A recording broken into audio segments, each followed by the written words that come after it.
প্রথমত আমাকে আজকে আপনারা এখানে আমন্ত্রণ জানিয়েছেন আপনাদের সামনে দাঁড়িয়ে কিছু বলার জন্য। আমি এই এলাকায় যারা নাসির সাহেব সহ যারা এটিকে অর্গানাইজ করেছেন তাদের কাছে অনেক কৃতজ্ঞ। এই এলাকায় আমি অনেকবার এসেছি, বিশেষ করে ভোটের সময় তো অনেক কবার এসেছি। আপনারা আমাকে মেয়র হিসেবে এবং আমাদের যারা কাউন্সিলর আছে তাদেরকে প্রতিনিধি হিসেবে আপনারা ভোট দিয়েছেন বলেই আমরা আজকে আপনাদের সামনে এখানে দাঁড়াতে পেরেছি। আমি ডিএসকের প্রতিনিধি দেবালক সিং সাহেবকে জিজ্ঞেস করছিলাম যে আমরা আসলে বস্তি বলি কেন। এই মানুষগুলো যারা থাকেন তার আর আমার গায়ের রক্তের মধ্যে কোনো রঙের তফাৎ নেই।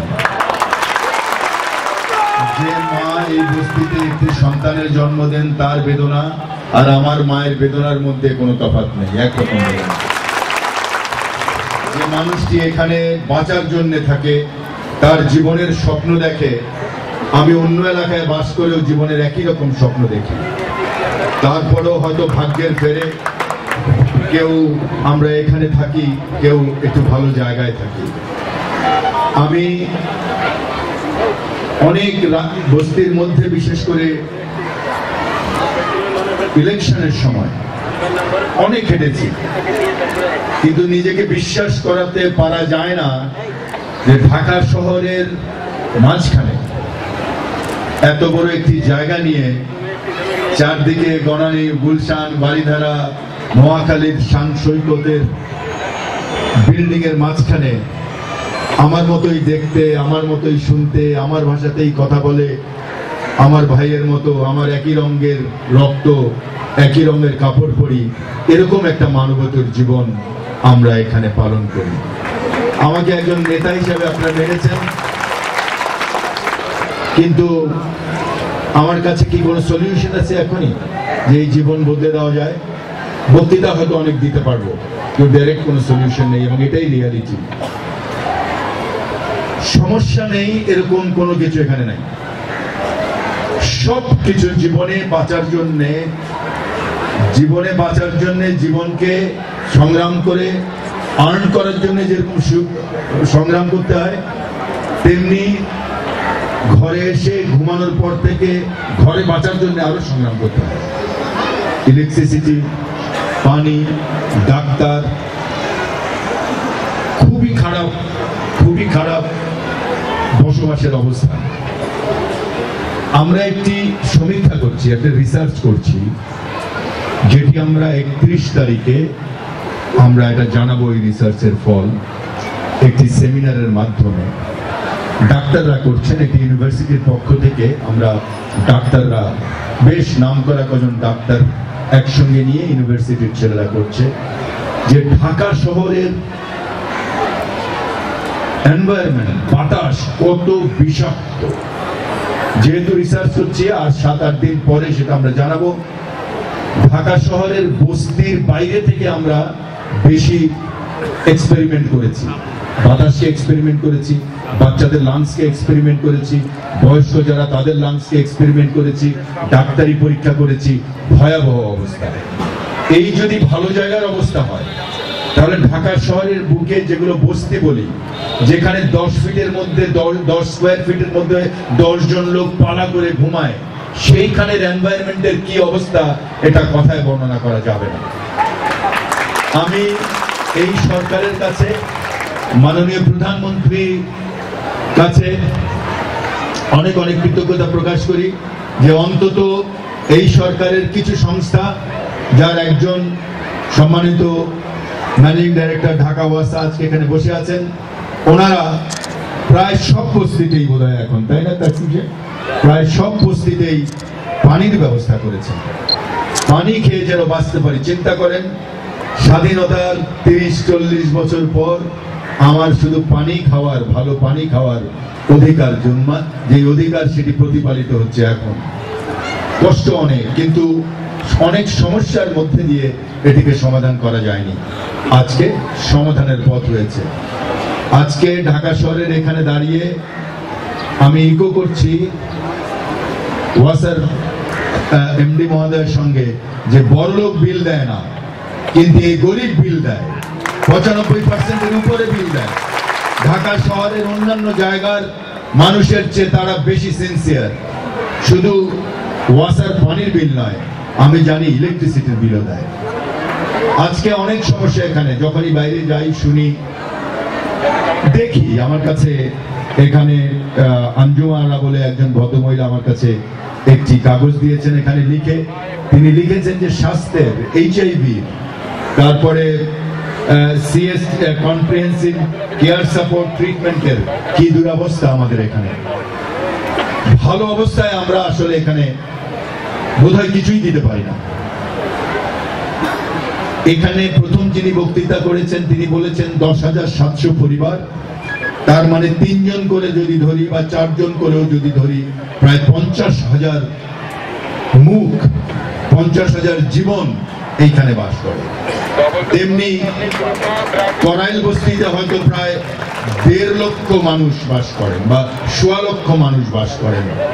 এদের জীবনের একটি পরিবর্তন প্রয়োজন, এদের জীবনে ভালো থাকার প্রয়োজন, এদের জীবনে সুস্বাস্থ্যের মানে চিকিৎসা করার প্রয়োজন, ভালো পানির প্রয়োজন, ভালো ইলেকট্রিসিটি প্রয়োজন, সবচেয়ে বড় প্রয়োজন একটি সঠিক আবাসের, একটি ঠিকানা।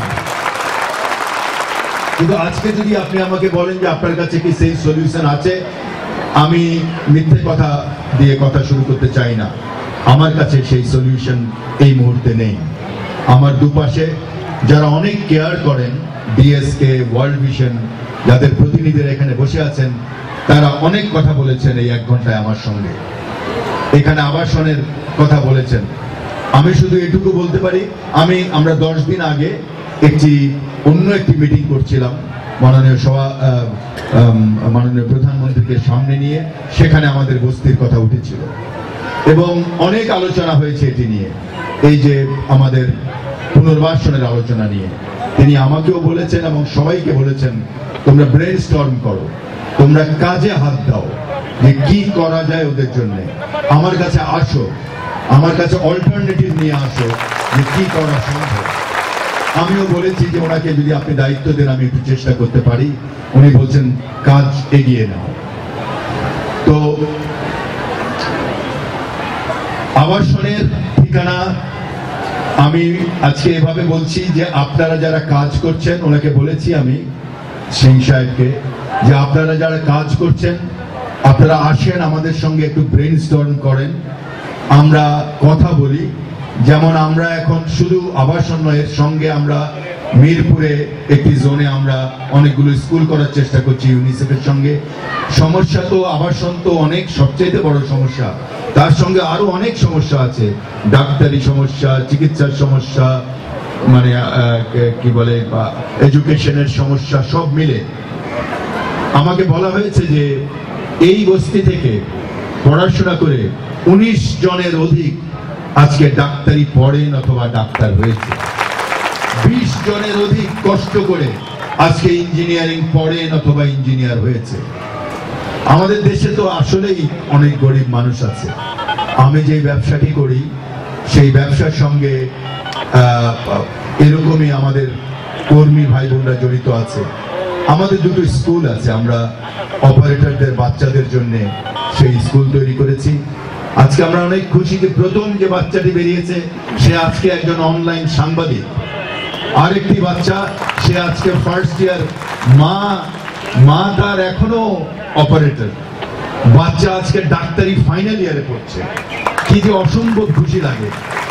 আমরা, আমার স্ত্রী কি বলে চট্টগ্রামের এশিয়ান যে আমাদের কলেজ আছে, ইউনিভার্সিটি আছে, তার বোর্ডের একজন সদস্য। আমরা আমাদের ইনস্টিটিউট, আমাদের অপারেটরদের ইয়াং অপারেটরদের সেখানে পরীক্ষা দিয়েছিলাম। আমাদের অপারেটরদের মধ্যে 4 জন আজকে সেই ইউনিভার্সিটির স্টুডেন্ট হয়েছে। এটা কিন্তু চিন্তার বাইরে। এরা একসময় হার্ভার্ডে যাবে হয়তো, ইনশাল্লাহ আমরা আশা করছি। আমাদের সঙ্গে তাদের শুধু আমাদের সঙ্গে ইউনিভার্সিটির যে চুক্তি সেটি হলো যে যত বছর লাগে আমরা তাদের বেতন দেব, তারা এখানে চাকরি করতে হবে না। সেটা আমরা করেছি। শুধু আমাদের 4 জন নয়, বাংলাদেশের সমস্ত কটা ইউনিভার্সিটি থেকে, মানে গার্মেন্টস অ্যাসোসিয়েশন কোম্পানি থেকে প্রায় 8 জন সদস্য আজকে এই প্রথম, যদিও আমার স্ত্রী এই উদ্যোগটি নিয়েছিলেন, এই প্রথম আমরা এত পৃথিবীর একটি অন্যতম নাম করা ইউনিভার্সিটি কিন্তু আজকে এশিয়ান ওমেন্স ইউনিভার্সিটি এই চিটাগংয়ে। তো আপনাদের বলতে চাই, আপনারা যারা আজকে মনে করেন এখানে আছেন, আপনাদের পরের জেনারেশন চলে আসছে, কষ্ট হচ্ছে আমাদের, কিন্তু এই কষ্ট সহ্য করেও বাচ্চাদেরকে সামনের দিকে এগিয়ে নিয়ে যেতে হবে। আমি এভাবে বলবো যে আপনাদের যারা প্রতিনিধি আছেন, আমাদের প্রতিনিধি আছেন নাসির সাহেব, আপনাদের যারা প্রতিনিধি আছেন ডিএসকে, ওয়ার্ল্ড ভিশন, এরকম অনেক এনজিও যেখানে কাজ করে, আপনারা নিজেরা একটু ব্রেনস্টর্ম করে আমাদের সঙ্গে ব্রেনস্টর্ম করেন। আপনারা যখন রেডি হবেন 7 দিনের মধ্যে আমি আপনাদের সঙ্গে বসবো, এটুকু আমি আপনাদের কথা দিতে পারি। আর সবশেষে আমি এখানে ধন্যবাদ দেই, আমাদের চলে গেছেন বোধহয় আমাদের এই থানার ওসি সালাউদ্দিন সাহেব, উনি আমাকে একজন মহামানব বানিয়ে দিয়েছেন। আসলে এমন কিছু করি নাই, কিন্তু ওইটুকু করা সেদিন দায়িত্ব ছিল। মানুষ তো ভয় পায়, যারা সেদিন ফায়ার সার্ভিসের ছিলেন তারাও ভয় পাচ্ছিলেন। একদিক দিয়ে উঠে সারা বিল্ডিং এ এমন আগুন যে আরেক দিক দিয়ে না উঠলে আগুন নেভানো যায় না। তো আমি ওনাদের হাত ধরে বললাম, চলেন আমিও আপনাদের সঙ্গে উপরে যাই। এই যাওয়াতেই হয়তো আল্লাহর একটা রহমত হয়েছে। আগুনের মধ্যে দিয়ে আমরা গিয়েছিলাম 2টো বিল্ডিং এই।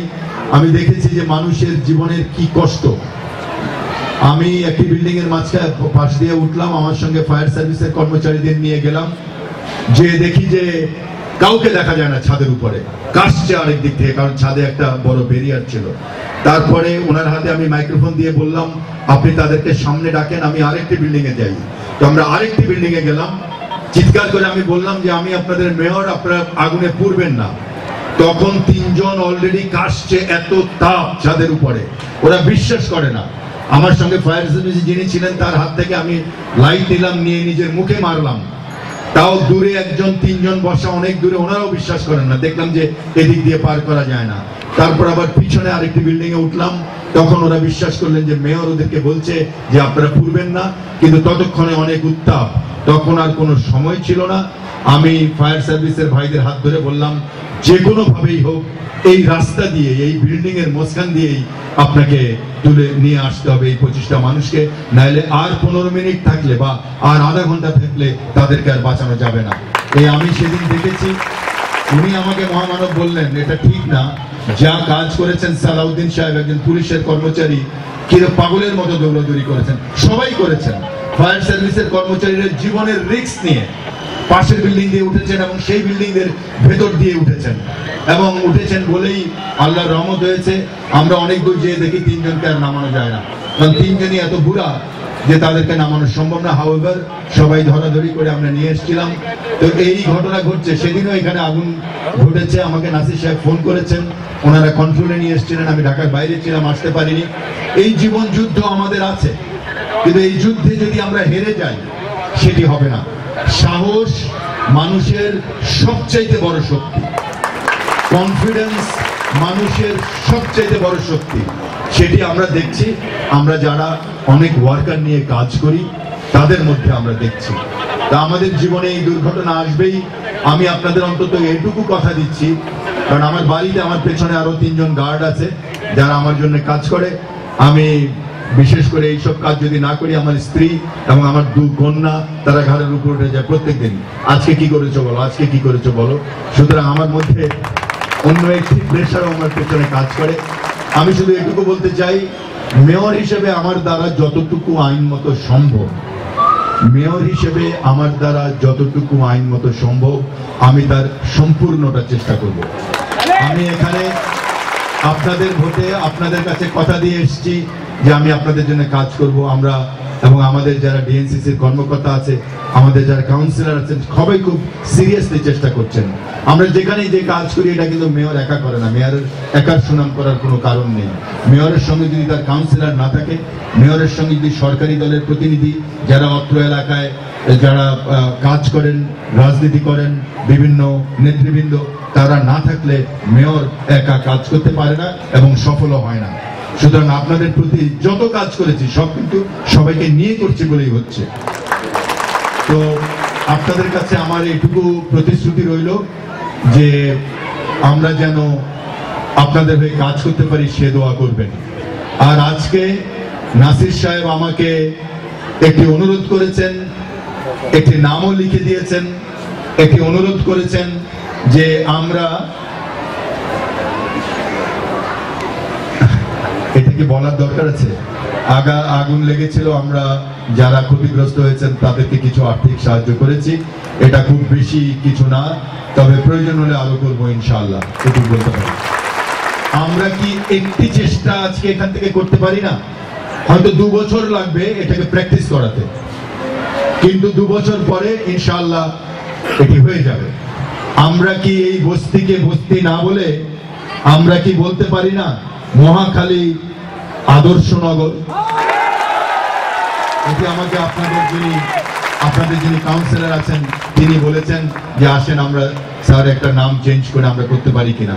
আমরা আজকে থেকে লেখা শুরু করি মহাখালী আদর্শ নগর, কিন্তু নিচে বছর 2 লিখবো পুরাতন 7 তলা বস্তি। তাতে লোকজন কুইকলি এটাকে মানে কোঅর্ডিনেট করতে পারবে। 2 বছর পর আর বলতে হবে না। তাহলে একটি নাম হলো, আমাদের যাত্রা একটা শুরু হলো ইনশাআল্লাহ মহাখালী আদর্শ নগর। আজকে থেকে পুরনো 7 তলা বস্তি।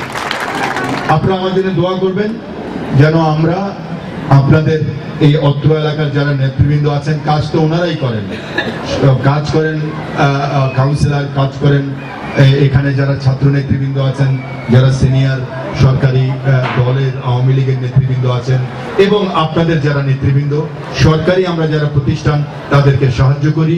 এই সাহায্য আমরা অব্যাহত রাখব। আর একটি কথা, আমরা শুনি সব বস্তিতে অনেক ড্রাগের ব্যবসা হয়। কি বলে ড্রাগের বাংলা কি? মাদক দ্রব্যের।